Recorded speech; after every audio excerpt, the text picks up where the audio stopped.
Hello बच्चों, welcome to my YouTube channel. तो बच्चों, आज हम करने वाले हैं इस वीडियो में क्लास 7th की मैथ एक्सरसाइज 6.5 और क्वेश्चन 4 करेंगे बच्चों इस वीडियो में हम। ठीक है, तो देखिए हमारा क्वेश्चन 4 क्या है। निम्नलिखित में भुजाओं के कौन से समूह एक समकोण त्रिभुज बना सकते हैं।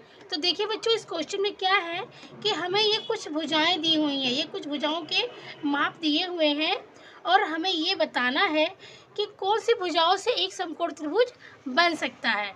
ठीक है बच्चों, तो सबसे पहले आपको ये समझने की ज़रूरत है कि समकोण त्रिभुज होता क्या है। तो देखिए, जिस त्रिभुज में एक कोण 90 डिग्री का होता है, जिस त्रिभुज में एक कोण 90 डिग्री का होता है उसी को हम क्या कहते हैं बच्चों, समकोण त्रिभुज कहते हैं। ठीक है, जिसमें एक कोण 90 डिग्री का होता है उसको हम समकोण त्रिभुज कहते हैं।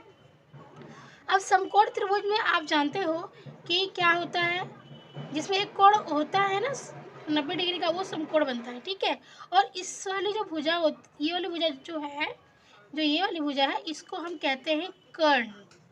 ओके, और इसको हम कहते हैं आधार और इसको कहते हैं लंब। ठीक है, अब हमें इन भुजाओं को, ठीक, जो हमें भुजाओं के माप दिए हुए ना बच्चों, इन भुजाओं को लंब पे, आधार पे और कर्ण पे मतलब लिख करके, मतलब रख के, लंब की जगह पे ये भुजा की माप रख के और कर्ण की जगह पे रख के, आधार की जगह पे रख के हमें बताना है कि कौन सी जो भुजाओं के माप हैं जो समकोण त्रिभुज बना सकते हैं। ठीक है, तो हमें इसमें ये करना है। तो अब देखिए बच्चों, जिसमें कर्ण होता है, जिसमें लंब होता है, जिसमें आधार होता है, तो उसमें हमारा कौन सा फार्मूला लगता है, ये वाला फार्मूला लगता है। कर्ण का स्क्वायर बराबर आधार का स्क्वायर प्लस लंब का स्क्वायर, ये वाला फार्मूला हमारा लगता है। ठीक है, ये बात समझ में आ गई बच्चों, इस कि जहाँ पर भी कर्ण होगा, लंब होगा, आधार होगा, वहाँ पे हमारा क्या लगेगा, ये वाला फार्मूला लगेगा, कर्ण का स्क्वायर, आधार का स्क्वायर और लंब का स्क्वायर। तो चलिए इसको अब हम इरेज कर देते हैं। अब हम स्टार्टिंग करते हैं क्वेश्चन की अपने। ठीक है, तो देखिए सबसे पहले हम ये वाला माप रख के कर रहे हैं। ठीक है, ये वाला माप। तो हमारा एक चीज़ और ध्यान देने वाली है बच्चों कि इसमें से जो सबसे बड़ी भुजा होगी ना, जो सबसे बड़ा माप होगा वो हमारा कर्ण होगा, क्योंकि कर्ण जो होती है त्रिभुज में सबसे बड़ी भुजा होती है। जैसे कि ये हमारा ट्रायंगल है, जो ये कर्ण होता है ना, कर्ण, ये हमारी क्या होती है, सबसे बड़ी भुजा होती है। ठीक है, तो देखिए इन दोनों, जो ये दोनों है ना, ये दोनों माप, इन दोनों में से आप कोई सा भी आधार और लंब की जगह पे रख सकते हो, पर जो सबसे बड़ी होगी उसको आपको कर्ण पे ही रखना होगा। ठीक है, तो देखिए हम पहला क्वेश्चन, पहला वाला पॉइंट कैसे करते हैं। देखिए, जैसे मान लीजिए कि ये हमारा एक समकोण ट्रायंगल है। ठीक है, अभी कर्ण हमारा है 6.5 सेंटीमीटर, आधार मैंने मान लिया, यहाँ पे है मेरा आधार 2.5 और 6 हो गया मेरा लंब। ये मान लीजिए माप मेरा, इस जो हमें फर्स्ट नंबर पे भुजाओं के माप दिए हैं। ठीक है, तो इसके अकॉर्डिंग मैं अब ये वाला क्वेश्चन कर रही हूँ। देखिए हमारे भुजाओं के माप क्या है, फर्स्ट में ये है 2.5 सेंटीमीटर, 6.5 सेंटीमीटर, 6 सेंटीमीटर।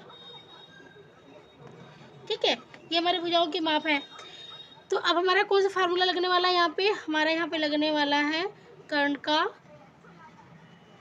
स्क्वायर बराबर में आधार का स्क्वायर प्लस में लंब का स्क्वायर, ये वाला फार्मूला बच्चों हमारा यहाँ पे लगेगा। ठीक है, तो कर्ण हमारा इसमें कौन सा है, 6.5, क्योंकि ये इतने बड़ी भुजा है 6.5, तो 6.5 सॉरी 6.45 बोलिए, ये 6.5 बोलिए, बात तो एक ही है। इक्वल टू आधार हमारा कितना है, आधार को हम कुछ भी रख सकते हैं, हमने यहाँ रखा है 2.5, मैंने 2.5 रख लिया स्क्वायर, प्लस में लंब कितना है 6, 6 रख लिया आप। ओके, अब देखिए अगर 6.5 का आप 6.5 से ही गुणा करते हो तो आपका यहाँ पर कितना आएगा बच्चों? आपका यहाँ पर आएगा 42.25। इसको आप कर सकते हो। देखो दशमलव वाली गुणा बच्चों आपको आनी चाहिए, ठीक है, दशमलव वाली गुणा भी आपको आनी चाहिए। देखिए हम कैसे करेंगे, 5 बचे 25 का 5 हासिल 2, ये 5 से 30 और 2 32, 6 पंजे 30, 6 पंजे कितना होता है 30, 30 का 0 हासिल 3, फिर 6 6 36, 37 38 39, 39, 5 का 5, 2 9 10 11 12, 12 का 2 हासिल 1, 3 और 1 4। तो हमारा यहाँ पे कितना आ रहा है 4225 आ रहा है बच्चों। अब देखिए यहाँ पे 1 2 दशमलव, दशमलव के बाद कितना अंक है 1, और यहाँ पर दशमलव के बाद 1 अंक है, तो इन दोनों को हमने काउंट कर लिया, 2 अंक हो गए, तो 1 2 2 अंक बाद हम दशमलव लगा देंगे पीछे से, ठीक है। तो हमारे यहाँ पे कितना आ रहा है 22.25 आ रहा है, 42.25 आ रहा है, तो हमने यहाँ पे 42.25 लिख दिया बच्चों, ठीक है। अब आपको दशमलव वाली गुणा आ गई, तो इस तरीके से हम करेंगे, ठीक है। अब इसी तरह आप 2.5 को 2.5 से अगर मल्टीप्लाई करते हो तो आपका आएगा यहाँ पर 6.25। आप करके देख सकते हो बच्चों, ठीक है, इतना ही आएगा आपका। ओके, और प्लस में 6 को 6 से किया तो 6 6 36 हो गया, ठीक है। सॉरी यहाँ पर अब 6 इसका नहीं करेंगे हम, इसको दोबारा ही लिख देती हूँ। इसका स्क्वायर कितना हो गया 6.25 हो गया, प्लस में 6 6 36 हो गया, ठीक है। अब इन दोनों को प्लस कीजिए, अगर ये दोनों, देखिए इसमें एक चीज़ और है, अगर ये दोनों बराबर आ जाते हैं तब तो हमारा ये समकोण होगा। अगर ये दोनों हमारे बराबर नहीं आए, लेफ्ट हैंड साइड और राइट हैंड साइड अगर बराबर नहीं आता है तो यहाँ समकोण त्रिभुज नहीं बनेगा, ठीक है। कहने का मतलब है कि देखिए एक कर्ण का स्क्वायर और इन दोनों भुजाओं का स्क्वायर, आधार और लंब का स्क्वायर, अगर दोनों पक्ष बराबर आ गया, दायां पक्ष प्लस बायां पक्ष, अगर दोनों बराबर आ गया दायां पक्ष और बायां पक्ष, तब तो हमारा समकोण त्रिभुज बनेगा। अगर बराबर नहीं आता है तो समकोण त्रिभुज नहीं बनेगा, ठीक है। तो देखिए अब इसको कैसे करते हैं, ये 42.25 को मैंने ऐसे ही लिख लिया, बराबर में अब 6.25 को मैं 36 से जमा करूंगी। तो जमा देखिए कैसे करते हैं, देखिए 36 हमारा अकेला है, इसके साथ कोई दशमलव नहीं है, हम क्या करेंगे दशमलव लगा के 0 0 लगा देंगे, ठीक है। जहाँ दशमलव नहीं होता है तो दशमलव लगा के 0 0 लगा देते हैं। अब दशमलव के नीचे हमें दशमलव लगाना है, ठीक है। अब दशमलव के बाद क्या है 0 0 है, दशमलव के पहले क्या है 36 है, तो हमने यहाँ पे 36 ऐसे लिख लिया, ओके। अब देखिए 5 का 5, 2 का 2, पॉइंट के नीचे पॉइंट, 6 6 12, 12 का 2 हासिल 1, 3 और 1 हासिल 1 आ गया, 3 और 1 4, कितना आया 42.25 आ गया बच्चों, है ना, 42.25 आ गया। यहाँ भी है 42.25 और यहाँ पर भी है, तो यहाँ पर क्या हुआ, दोनों पक्ष जो हैं बच्चों ये बराबर हो गए, ये दोनों पक्ष क्या हो गए, सॉरी 42.25, ठीक है। अब सेंटीमीटर लगा है तो हम यहाँ पे सेंटीमीटर लगा देंगे, यहाँ पर भी आप सेंटीमीटर लगाओगे, 42.25 के साथ सेंटीमीटर लगाओगे और यहाँ पर भी सेंटीमीटर आप लगाओगे क्योंकि आपका ये ऊपर सेंटीमीटर में है, ठीक है बच्चों। तो हम यहाँ पे क्या लिखेंगे कि इन भुजाओं से समकोण त्रिभुज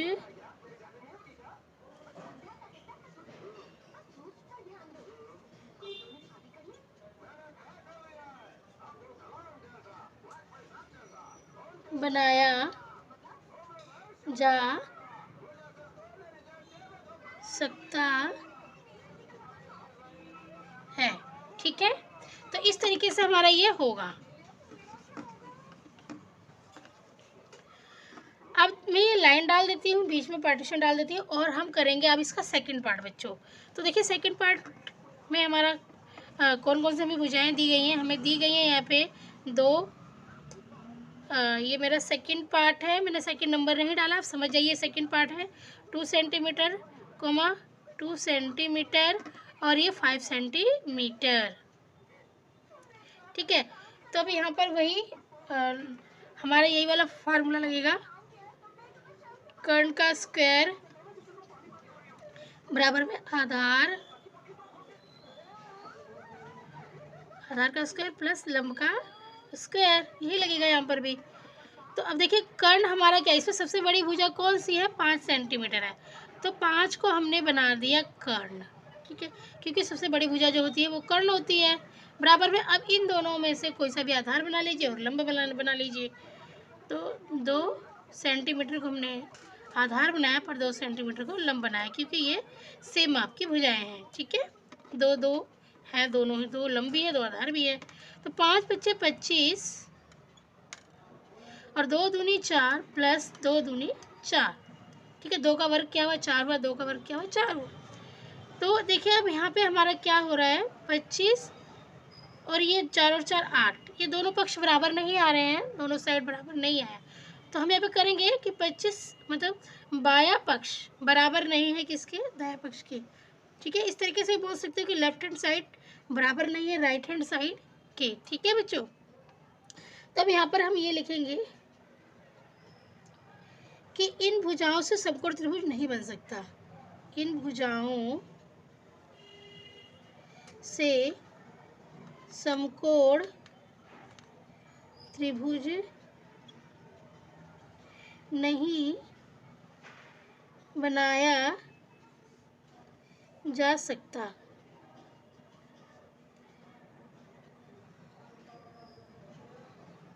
ठीक है, अब हमारा ये जो तीसरा पार्ट है वो ये है 1.5 सेंटीमीटर, 2 सेंटीमीटर और 2.5 सेंटीमीटर। ठीक है, हमारा तीसरा पार्ट क्या है, ये तीसरा जो पार्ट है उनकी भुजाओं का बच्चों ये नाम है। ठीक है, तो अब देखिए इसमें सबसे बड़ी भुजा कौन सी है, 2.5। ठीक है, तो ये हमारा क्या होगी, ये हमारी कर्ण होगी। तो हम यहाँ पे लिखेंगे कर्ण का स्क्वायर प्लस बराबर। ठीक है, कर्ण का स्क्वायर बराबर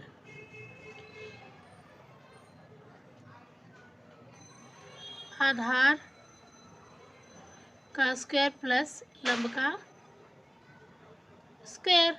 आधार कितना हमारा 2.5 का स्क्वायर। ठीक है, बराबर।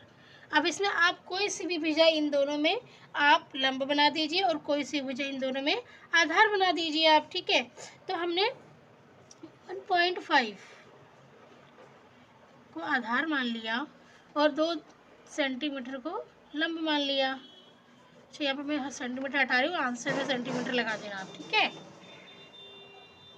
अब देखिए यहाँ पे अभी इसका आप वर्क करोगे ना, 2.5 का अगर आप वर्क करते हो तो आपका कितना आएगा, यहाँ पर आ जाएगा 6.25। ठीक है, कितना आएगा यहाँ पे 6.25 आएगा आपका, ये 2.5 का स्क्वायर। ठीक है, आप करके भी देख सकते हो। और 1.5 का स्क्वायर क्या आएगा बच्चों, यहाँ पर आएगा 2.25, 2.25 आएगा इसका स्क्वायर। ठीक है, और प्लस में 2 दूनी 4। ठीक है, वैसे इसको हम ब्रैकेट में नहीं लिखेंगे फिर भी चलेगा, या मुझे ब्रैकेट में नहीं लिखना था, मैंने ब्रैकेट में लिख दिया इसको। ठीक है, तो इसका कितना है 2.25 प्लस में 2 दूनी 4। अब इन दोनों को हम प्लस करेंगे, देखते हैं क्या इसके बराबर आता है। राइट हैंड साइड जो है वो हमारा लेफ्ट के बराबर आ रहा है कि नहीं आ रहा, अब इसमें हम ये चेक करते हैं। तो देखिए ये हमारा क्या है 6.25। अब इसको हम प्लस करते हैं, 2.25 को आप 4 में प्लस करिए। देखिए 4 के साथ कोई दशमलव नहीं है, तो हमें क्या करना है, यहाँ 4 लिखना है और दशमलव और ये 0 0।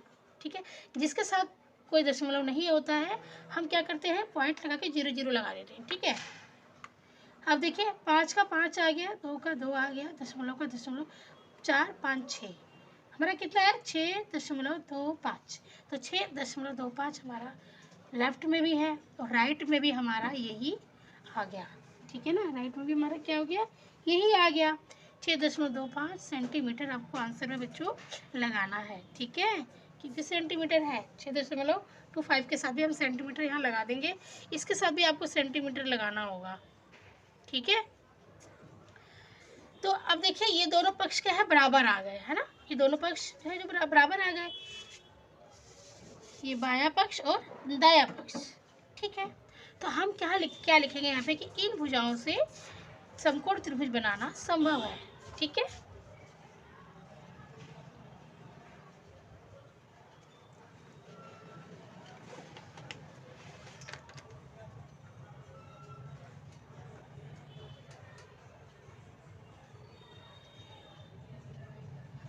बनाना संभव